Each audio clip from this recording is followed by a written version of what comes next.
தமிழ்நாடு அரசியலில் யாரும் எதிர்பார்க்காத ஒரு மிகப்பெரிய அரசியல் திருப்பம் திரைமறைவில் அரங்கேறி வருகிறதா? பல ஆண்டுகளாக எதிரெதிர் துருவங்களாக இருந்த திமுகவும் அதிமுகவும் இப்போது ஒரே மேசையில் அமர்ந்து பேசுகிறதா?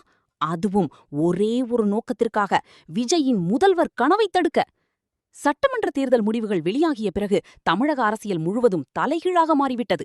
விஜயின் தமிழக வெற்றிக் கழகம் 108 தொகுதிகளில் வெற்றி பெற்றாலும் ஆட்சி அமைக்க தேவையான பெரும்பான்மை கிடைக்கவில்லை. முதல்வராக பதவியேற்க இன்னும் 5 எம்எல்ஏக்கள் ஆதரவு அவசியமான சூழல்.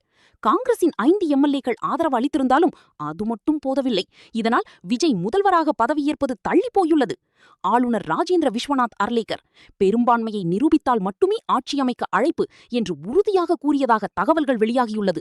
இதன் பின்னர்தான் தமிழக அரசியலில் மிகப்பெரிய பரபரப்பு தொடங்குகிறது. அதிமுக பொதுச் செயலாளர் எடப்பாடி பழனிசாமி திமுக தரப்பை தொடர்பு கொண்டு கூட்டணி ஆட்சிக்கு ஆதரவு கேட்டுள்ளதாக அரசியல் வட்டாரங்களில் பரபரப்பான தகவல்கள் கசிந்துள்ளன. ஆம், பல ஆண்டுகளாக கடுமையாக மோதிக்கொண்ட 2 கட்சிகள் இப்போது ஒரே அணியாக மாற தயாராகிறதா என்ற கேள்வி எழுந்துள்ளது. இதற்கிடையில் திமுக செயற்குழு கூட்டத்தில் நிறைவேற்றப்பட்ட ஒரு தீர்மானம் அரசியல் உலகையே அதிர வைத்துள்ளது. அந்த தீர்மானத்தில் தமிழ்நாட்டில் நிலையான ஆட்சி அமைய வேண்டும், இன்னொரு தேர்தலுக்கு தமிழ்நாடு தயாராக இல்லை என்று குறிப்பிடப்பட்டுள்ளது.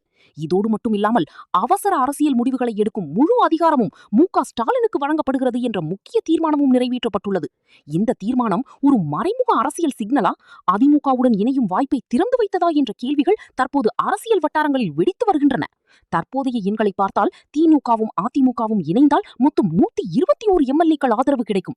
அதாவது எளிதாக ஆட்சியை அமைக்க முடியும், மறு தேர்தலையும் தவிர்க்கலாம். ஆனால் இந்த அரசியல் நகர்வின் பின்னால் இன்னொரு பெரிய கணக்கு இருக்கிறது என்று கூறப்படுகிறது. அது விஜயின் அரசியல் வளர்ச்சி.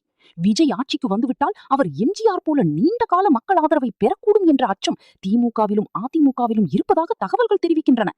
அதனால்தான் விஜயை இப்போதே தடுக்க வேண்டும் என்ற அரசியல் கணக்கு நடைபெறுகிறது என்று கூறப்படுகிறது. இதற்கிடையில் திமுக தனது கூட்டணி கட்சிகளான மார்க்சிஸ்ட் கம்யூனிஸ்ட், இந்திய கம்யூனிஸ்ட், விசிக தலைவர்களுடன் அவசர ஆலோசனை நடைபெற்றுள்ளது. கூட்டணியை விட்டு செல்ல வேண்டாம் என்று ஸ்டாலின் வலியுறுத்தியதாகவும் தகவல்கள் வெளியாகியுள்ளது.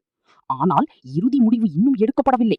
விஜய் பெரும்பான்மையை நிரூபிக்க தவறினால் மட்டுமே திமுக அதிமுக கூட்டணி அதிகாரப்பூர்வமாக உருவாகலாம் என்று கூறப்படுகிறது. ஒருபுறம் விஜயின் முதல்வர் கனவு, மற்றொரு புறம் தமிழக அரசியலின் 2 மிகப்பெரிய சக்திகள். இந்த அரசியல் சதுரங்கத்தில் இறுதியில் வெல்லப்போவது யார்? விஜய் ஆட்சியை பிடிப்பாரா, அல்லது தமிழகம் இதுவரை காணாத திமுக அதிமுக கூட்டணி உருவாகுமா? தமிழக அரசியல் களம் தற்போது அனல் பறக்க தொடங்கியுள்ளது.